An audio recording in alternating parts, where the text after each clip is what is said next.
We are just waiting, and there we go. Bam! I said it. Boom! I had a little almost disaster on my desk. Bottle of water almost went all over it, and that would have been not so good. But good morning, everyone. It is Friday. What does that mean for Two Sisters? It means it's a fantabulous day. We want to celebrate us. We want to celebrate you. Good morning, everyone. This is Carol Sue, aka Naughty Boss, Lady Canna. Did you hear? Published author with two. This does. And good morning, everyone. My name is Janis, aka Wellness Diva 4.0. And in the tagline, excuse me, in the tagline today was, how do you navigate? Navigation. That's a cool thing, navigation. How are you navigating this morning there, sister? Well, I'm not talking about port or starboard, which maybe I have that switched around. I don't know. I'm not a boat person, but navigation. So this popped up obviously for me today because there's a lot of popping going on up here, right? How do you navigate with something? Again, toward like you plan your day out, or you plan a thought that this is what's going to happen, and something inevitably will happen. So how do you navigate around that?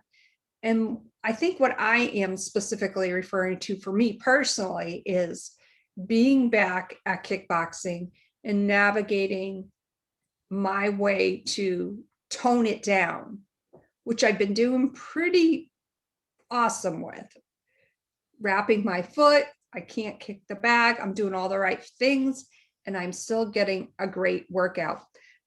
But last night, actually yesterday afternoon, it kind of started. Just had that kind of tension headache. My neck was sore, my back is sore, and I am feeling much better today.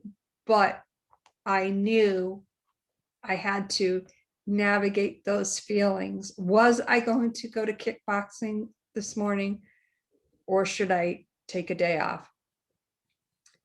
I listened to my body. I took the morning off. Now, normally I would feel, oh my gosh, I didn't go to work out. Oh my God. And I'm so cool with that. I was cool as a cucumber. Normally, I have those freak out feelings. So I just want to share that the navigation part of it is all about creating mindful practices. And I'm okay with that. So just wanted to share that, get that out of the way.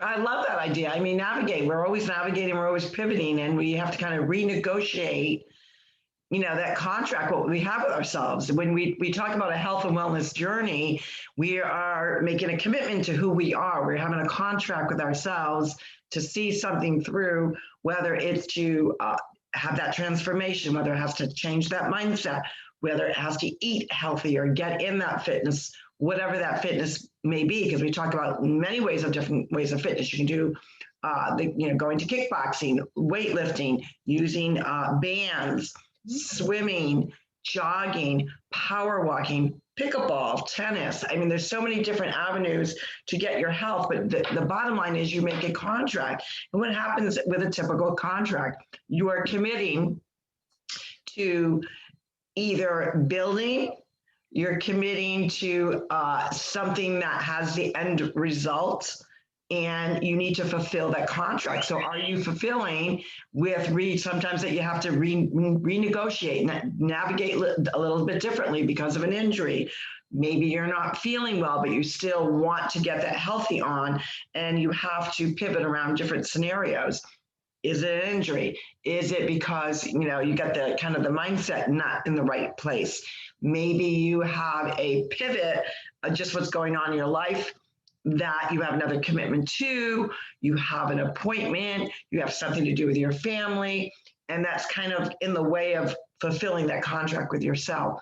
So for me, you always have to kind of re-navigate. You always have to set up ways to maybe have to turn something one way or the other to make sure that you fulfill your commitment to yourself. So I always think of the commitment that we make to our health journey in all wellness in all healthness has to do with really following through with the commitment. And it's okay that you may have to renegotiate, re-navigate just because something else has occurred. And a lot of times, sadly, when we have that injury, where we have that distraction or, oof, I got to change my plans again today because I've got to fit this in, we tend to put our needs in the back burner and use the renegotiation as an excuse not to fulfill the commitment and or the contract. That comes with mindset and saying, no, I deserve this. I deserve to fulfill my commitment to myself. I just got to pivot it a little bit. Got to squeeze it in another way. I've got to actually go about it with a different mindset because I can't fulfill it the way I initially thought I was going to. There's nothing wrong with that. But I think too often people give up on themselves. And that's what Fantabulous Friday is all about, not giving up, celebrating your wins, celebrating, hey, like here's a celebration for Jan. She had to listen to our body. And sometimes that's a hard thing. It's almost like we are, having that conversation and that with the person in the mirror ourselves. I really want to go, but in this particular instance, it's not beneficial for me. It's actually going to either do more damage or it's going to delay the inevitable of getting healthy enough where I can go back full time, or maybe not even full time the way that I want to, but still get back in the game. So sometimes the navigation has to be, I gotta put the brakes on, because if I keep continuing to do the commitment the way that I want to do it, I'm going to cause more harm than good.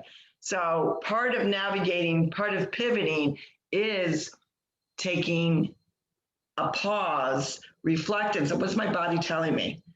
It's kind of like intuition as well. So you have the physical body telling you something, but you also have the intuition that as much as I really want to go is, I love the camaraderie when I go to kickboxing. I love all the instructors. They really get my jam going. What good is it going? What benefit am I going to get if I'm really not even 90%, 80%, 70%? If I'm only at 30% and I know that being at 30% is going to bring me right back to zero again, I'm not going to chance it. So we do have to listen to our bodies. We have to listen to our mind and make that decision that it's okay that I got to re-navigate how I'm doing something. And you've done that. I mean, you've been working more on your upper body, which is a great thing. Not using the kicking the bag with your foot because that's where the injury is. So how many of our audience or our listeners find themselves in that predicament? Maybe you're a power walker or you're a jogger and you've sprained your ankle or broken your ankle. That is going to really curtail that particular activity. And it's okay to say, I've got to come up with something a little bit different because I just can't do that. I'm going to re-injure it or I'm going to prolong the injury. We don't want to do that either, right? So we have to come up with different ways. As far as health and wellness with, say, eating, again, if you have been kind of like really watching, making sure that you're eating all the food groups, you're really concentrating on portion control, right? And then you happen now, we're getting into that cookout barbecue season. You still want to, stay on that health and wellness journey, but there's now choices that you may have to navigate with. So we always believe at TwoSistas, concurrently, always, no matter, we differ in some things, but the one thing we always chat about is you should never deprive yourself of food, especially going into a barbecue season. Easter Sunday's coming up, different foods are going to be introduced into that normal routine, and it's okay. What you have to be mindful of and renegotiate and navigate through is, I really want that piece of ham, or I want that, whatever that yummy treat is, but I'm going to do it in a way that I'm not going to totally derail my success. So I'm going to eat it. I'm just going to have a smaller portion. So there's so many ways that we can renegotiate, re-navigate on our health and wellness journey and still find that success of the voyage of the journey getting to our goals, don't you think? Yes, because our goals should be very specific, but in a way that is realistically oriented.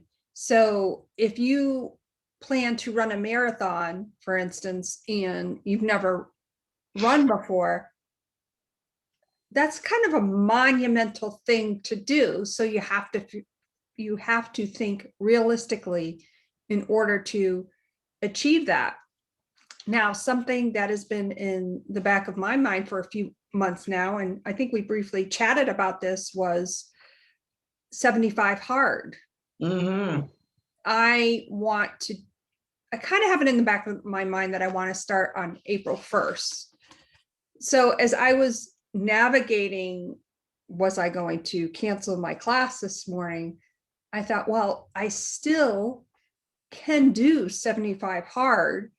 If I'm indoors and it's a day that I'm not kickboxing, I can do Donovan Green's chair exercises. And by the way, if you've never heard of Donovan Green, go to YouTube. He is phenomenal. He has a great following, but more importantly, he has just that charisma about him. Like, he wants you to do well. And his tagline is, if you can sit, you can get fit. So check him out. Love that line. Yeah, so that's a different avenue for me, and for anybody that is having issues that really can't get up and exercise.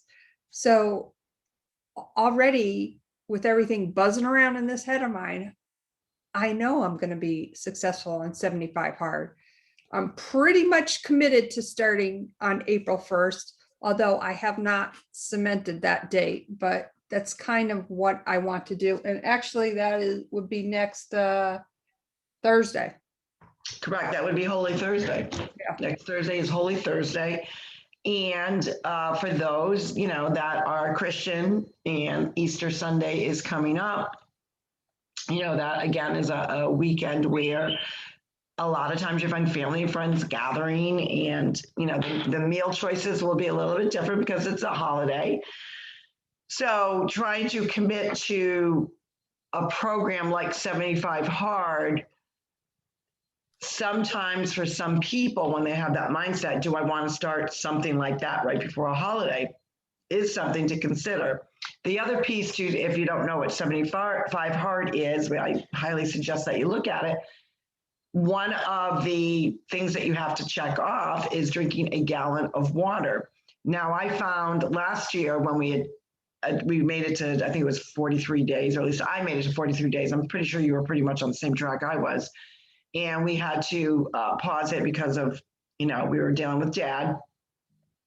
I really found that that's when I was having some pain in my stomach. And it turns out that for me, and again, we try to talk about health and wellness and understand that different generations, your age group does impact your health and wellness, and you have to be mindful of that. So for me, drinking an entire gallon, while I did have success with it, was too much for my particular digestive tract. And so then you well, how do you re-navigate? You want to be involved in a group like that, and the challenge, because it's a challenge. It also has to do with mindset and commitment. Is it okay? And that's where you kind of have that conversation with yourself, that conversation in the mirror, to still embark on a 75-hour challenge, but also being mindful of your own health and wellness. So how could you do that? Well, you can, because we all, at the end of the day, we have to consider our health and wellness and our age into these different factors. Now, that does not mean that another person in their 60s could not drink the gallon of water. It's really individual to that particular person's own health and wellness needs. So what I'm going to do is I'm going to start out trying to do the gallon again. But if I'm finding that I have the stomach issues again, then I'm going to have to curtail that. So, but I already know that going in. And as long as you know that, and that does not mean, you're still following the 75 Hard app, you're still doing everything else that's required of you. does that make you fail in his particular challenge? And that's really up for debate. He may say, no, you can't do the challenge because this is what my challenge is. Then you have to say, well, what would mine be then if I could do everything but that piece to it? I'm not really sure. So that's a great question. How would you answer that? I think that is a great question. And by the way, he has an amazing podcast as well. Andy Frisella, Real as F. Yeah. And he's awesome. So that brings up to for a great debate, if you can't drink that gallon of water. So maybe do your own version of 75 hard, maybe not necessarily using the app. You can even just do it with the notes on your cell phone, and we can give you the critiques if, I don't know if I have well, I can't look at it now. But you have to read, you take a picture of yourself every morning. Mm-hmm. You read 10 pages a day. You do 2 45-minute routines, one indoors and one outdoors. The gallon of water, no alcohol, and no cheat meals. I believe that's pretty much it. Now, a cheat meal, a lot of people say, well, what is a cheat meal? Again, that's up for interpretation, what you consider a cheat meal. So if you are going by eating all the food groups, but you're being mindful of the amount, and we know that, protein should be roughly about the size of your fist. Your veggies, your colorful fruits and vegetables should be probably at least double that, should actually take 3/4 of your plate. And if you're going to do a starch, it should be like half of your protein. So to me, a cheat meal would be a luxurious meal that you wouldn't normally eat, probably high in calories. That is what I consider a cheat meal. But also a cheat meal could be if you are being mindful of carbs. Yeah, eating 4 slices of pizza would be a cheat meal. Eating cake would be, cheating. That's my version of cheat. I love cake. I love cupcakes. I love cookies. And a big cheat meal for me would be nachos with lots of cheese. That would be a cheat meal. Regarding cupcakes, though, there are healthier versions now that you can do with almond flour, coconut flour, whatnot, using a healthy hummus, sugar-free this, sugar-free that. And a lot of people make all these, different things and make it right in a mug and stick it in the microwave, and it's very good. So there are ways of going about that. So I think pretty much everyone would know what they would consider in their realm of their eating habit, what is a cheat meal. So you just kind of have to know there's certain things that, you can't eat a pound of pasta, people. You can't eat, brownies every day. The Ghirardelli, fudgy, extra gooey brownies, that is a cheat. I really was introduced about a month ago to, it's called Abbott's frozen custard. I am not a custard person. So when I first heard about it, I'm like, no, I really, I don't eat ice cream often because of the dairy. But once in a while, I have to admit, I absolutely love a hot fudge sundae. I'm more about the chocolate, the fudge, and I always ask for the extra hot fudge. So we were trying to find a local place in the area, and we found it was called Abbott's Custard. And when I heard about it, I'm like, ooh, that's not ice cream. Frozen custard, gross. And I said, okay, well, let's go check it out. Well, it turns out it is a family-run business, and I want to say 1908, or I don't even know, like it's really, really, they've been in business for a long time. And there's not many of them around them. There are a few in New England, from what I understand. So what it is, it has to do with the ingredients. So in their version of what I'm going to say, ice cream, which they call custard, they add eggs to it. And there's a whole process on how they manufacture it, and it goes into the special machine. So the actual quality of the ice cream is it's denser than ice cream. Tastes just like ice cream, but it's denser, creamier and denser, if that makes sense. And it was delicious, and probably a cheat meal.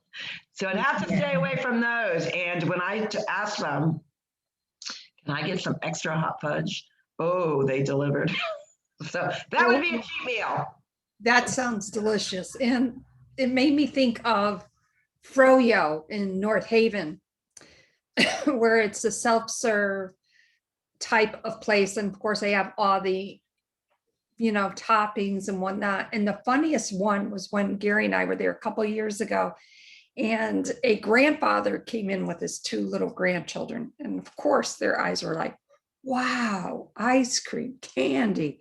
Like, it was just such a pleasure to watch this. Excuse me, but also funny as hell because, of course, they picked the biggest cup. Now, the grandfather, apparently, we assumed that he had never been there.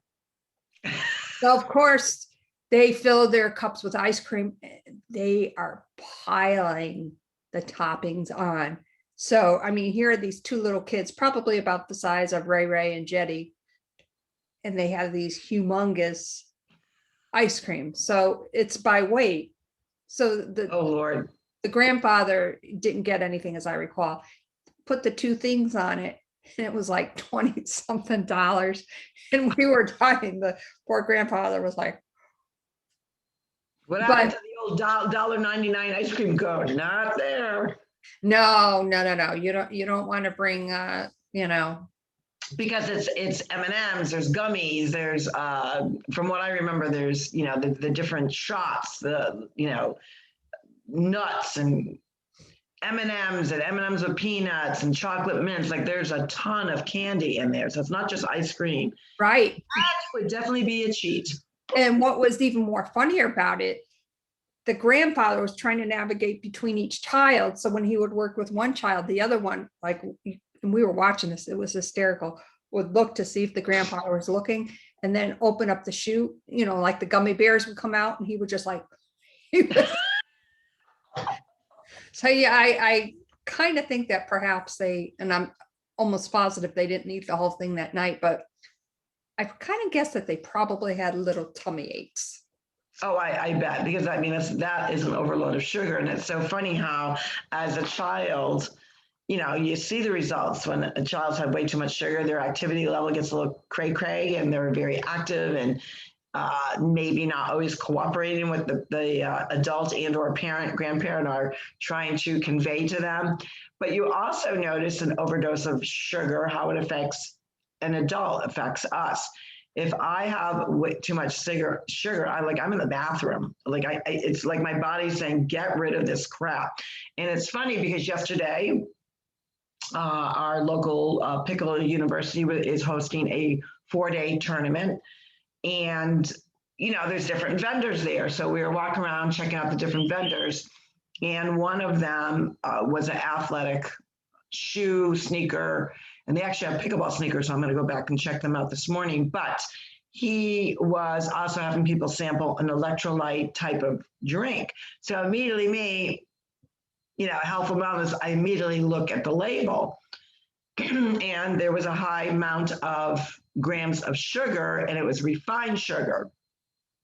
However, in this particular instance, the drink was probably really geared for a marathon runner, somebody that, endurance runner,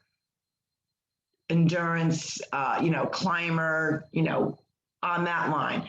For the average person just taking care of their own health and wellness, it would not be a drink that I would recommend, because it was refined sugar, number one, but it was also a high level of the grams.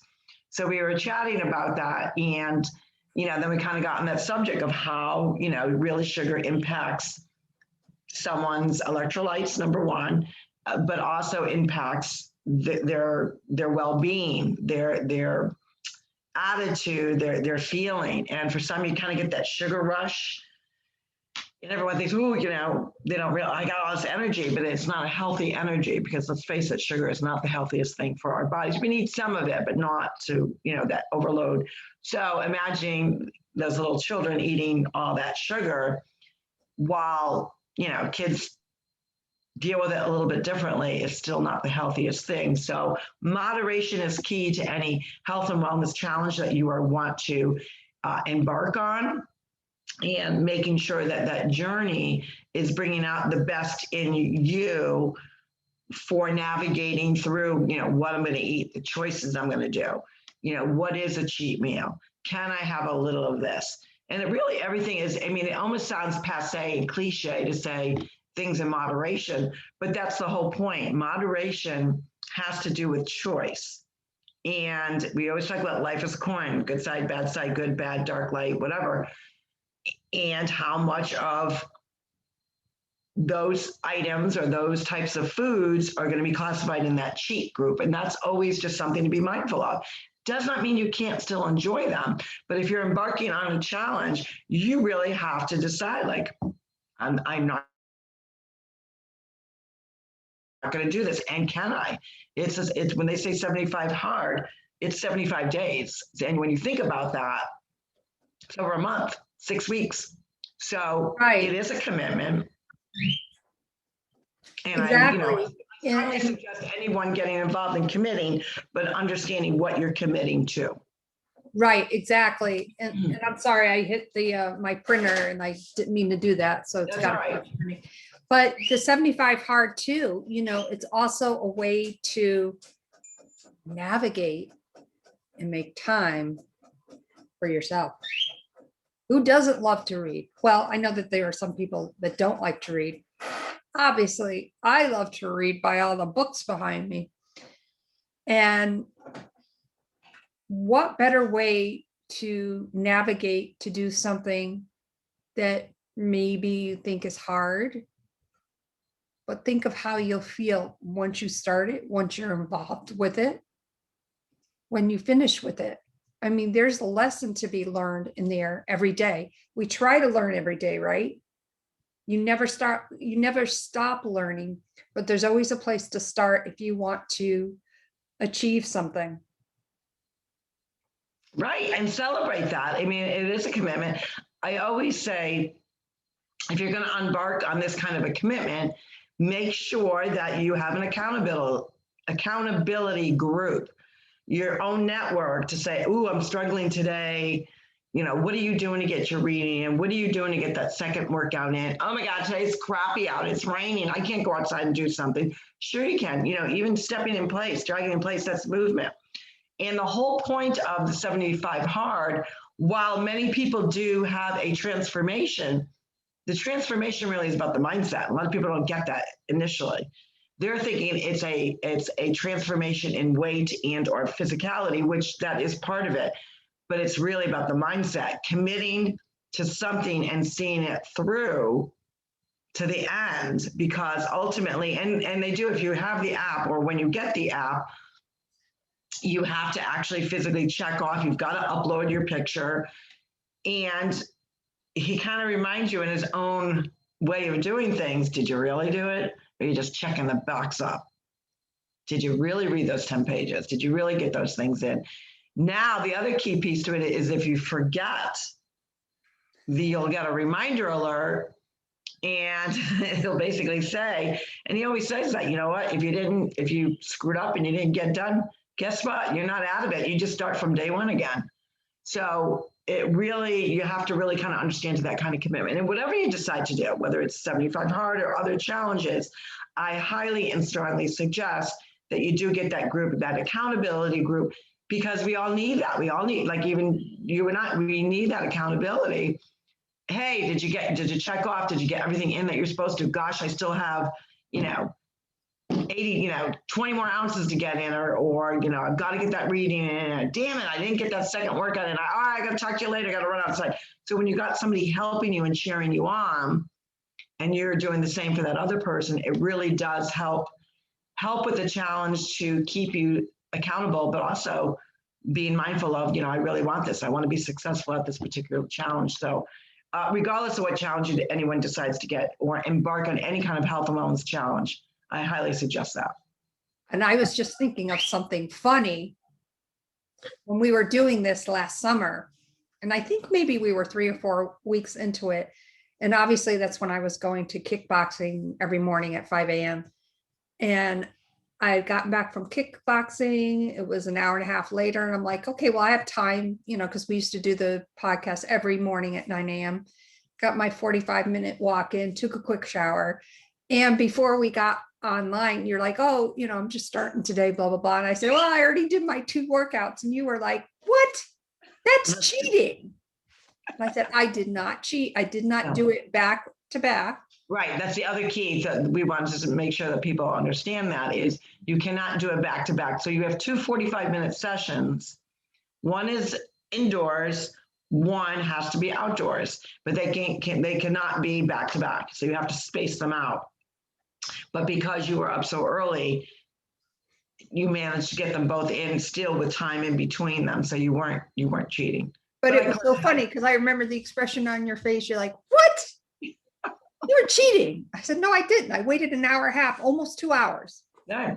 But you were up early, so you got it done. So for those people that are early risers, yes, you can certainly get in that first 45 pretty much on cue. You'll find as the day goes on, like I actually set a time frame. If I'm going to embark on a challenge like that, I set a time frame. The second one needs to be done by blankety blank time, because I know my mindset. You get to a certain point in the day and you're like, it's not happening, just not getting it in. So that's really another key piece to having success doing a challenge is to, guess what? Map it out. Schedule yourself for those different things that you do. Schedule yourself. Oh, I got to read 10 pages. That's easy for those of us that love to read. Write a calendar. Just get a calendar and write it out. So you physically, and make sure it's in a place that you visually can see it. Don't just, I put it in my planner, but my planner's out because I like groceries, like I do everything in my planner. But if that doesn't work for you, exactly, print out a calendar and put it in somewhere, the kitchen, wherever. So it's a visual aid. So you know what your day's going to be, because we know that we can celebrate our wins when we're organized. I think that's a key piece to anything that we embark. Life, health and wellness, our daily living. When you're organized, it's a better way to set yourself up for success. And with that, it is Fantabulous Friday. What are you celebrating today? What wins did you have this week? We always talk about a win does not have to be this huge thing. That's great and awesome if it is, but guess what? If this was the first week that you did 5 days in a row of making your bed, pat yourself on the back. If you completed all that laundry or cleaned out that closet, which that's my big project next week, because most of you don't realize my whole closet collapsed. So what does that mean?